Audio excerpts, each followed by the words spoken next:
Livro de 1 Crônicas, capítulos 19 e 20. Algum tempo depois, morreu Naás, rei dos Amonitas, e seu filho Hanum subiu ao trono. Davi disse: Vou demonstrar lealdade a Hanum, assim como seu pai Naás sempre foi leal a mim. Então Davi enviou representantes para expressar seu pesar a Hanum pela morte do pai dele. Mas quando os representantes de Davi chegaram à terra de Amon, os líderes amonitas disseram a Hanum: O rei acredita mesmo que esses homens estão aqui para honrar seu pai? Não, Davi os enviou com o objetivo de espionar a terra para vir e conquistá-la. Então Hanum prendeu os representantes de Davi, raspou a barba de cada um, cortou metade das suas roupas até as nádegas e mandou de volta a Davi. Quando Davi soube o que havia acontecido, enviou mensageiros ao encontro dos homens para lhe dizerem: Fiquem em Jericó até que sua barba tenha crescido e voltem em seguida, pois estavam muito envergonhados. Quando Hanum e os amonitas perceberam quanto haviam enfurecido Davi, enviaram 35 toneladas de prata para Anã-Naarim, Aram-Maaca e Zobá, a fim de contratarem seus carros de guerra e cavaleiros. Também contrataram 32.000 carros de guerra e obtiveram o apoio do rei de Maaca e do seu exército.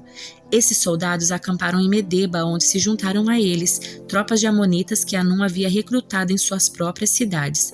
Davi foi informado disso e enviou Joabe e todos os seus guerreiros para lutarem contra eles. As tropas amonitas avançaram e formaram sua frente de batalha à entrada da cidade, enquanto os outros reis se posicionaram para lutar nos campos abertos. Joabe viu que teria de lutar em duas frentes ao mesmo tempo, por isso escolheu alguns dos melhores guerreiros de Israel e os pôs sob seu comando pessoal para enfrentar os sírios. Deixou o restante do exército sob o comando do seu irmão Abisai e atacou os amonitas.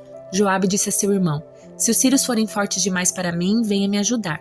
E se os amonitas forem fortes demais para você, eu irei ajudá-lo. Coragem, lutemos bravamente por nosso povo e pelas cidades do nosso Deus, e que seja feita a vontade do Senhor. Joabe e suas tropas atacaram e os sírios começaram a fugir. Quando os amonitas viram que os sírios batiam em retirada, também fugiram de Abisai e recuaram para dentro da cidade. Então Joabe voltou para Jerusalém.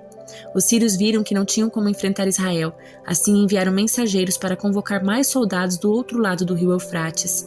Essas tropas eram conduzidas por Sobaque, comandante do exército de Hadadezer. Quando Davi foi informado do que estava acontecendo, reuniu todo Israel, atravessou o Jordão e posicionou suas tropas em formação de batalha. Entrou em combate com os sírios que lutaram contra ele. Mais uma vez, porém, os sírios fugiram dos israelitas.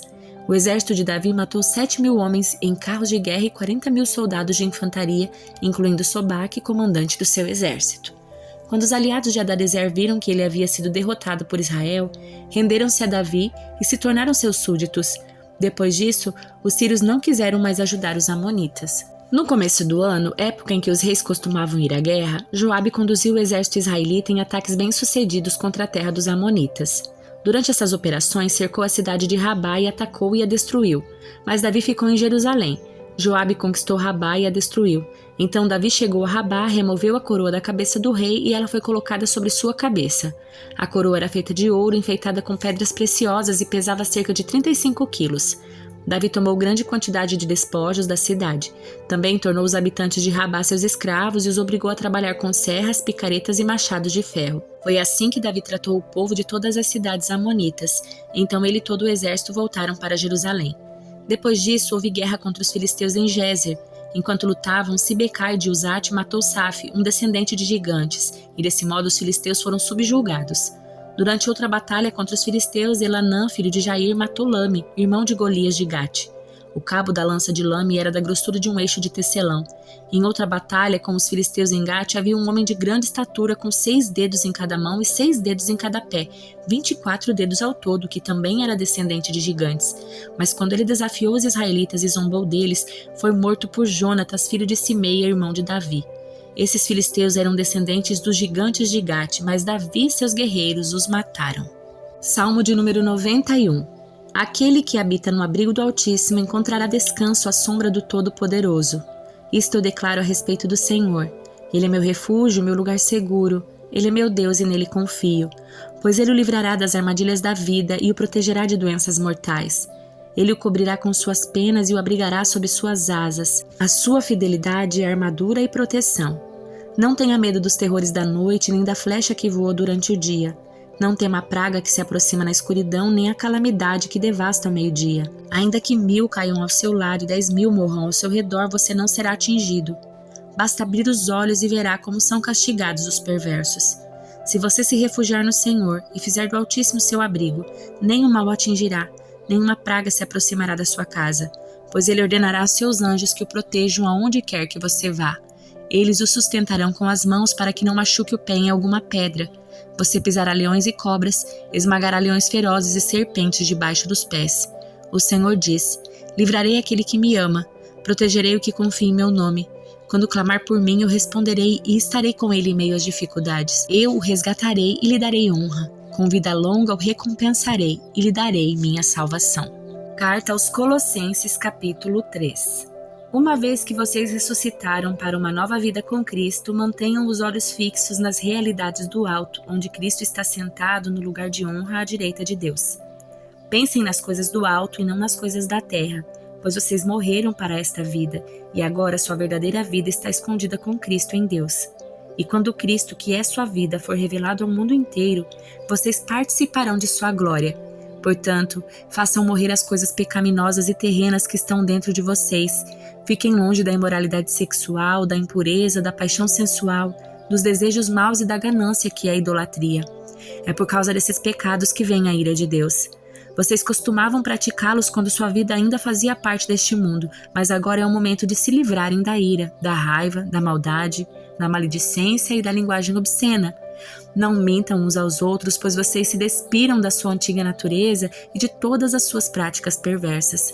Revistam-se da nova natureza e sejam renovados à medida que aprendem a conhecer seu Criador e se tornaram semelhantes a Ele.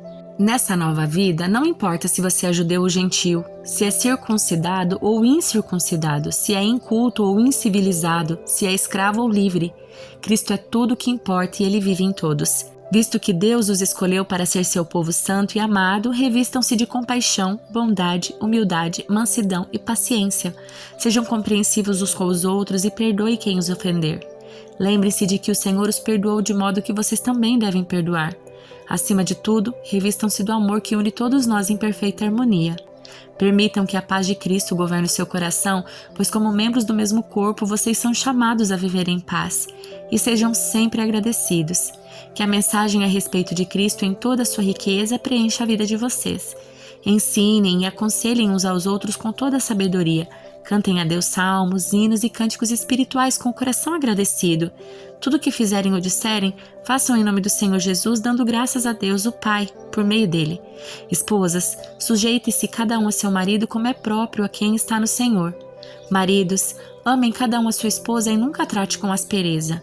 Filhos, obedeçam sempre a seus pais, pois isso agrada ao Senhor. Pais, não irritem seus filhos para que eles não desanimem. Escravos, em tudo obedeçam a seus senhores terrenos. Procurem agradá-los sempre e não apenas quando eles estiverem observando. Sirvam-nos com sinceridade por causa do seu temor ao Senhor. Em tudo que fizerem, trabalhem de bom ânimo como se fosse para o Senhor e não para os homens. Lembrem-se de que o Senhor lhes dará uma herança como recompensa e de que o Senhor a quem servem é Cristo. Mas se fizerem o mal, receberão de volta o mal, pois Deus não age com favoritismo.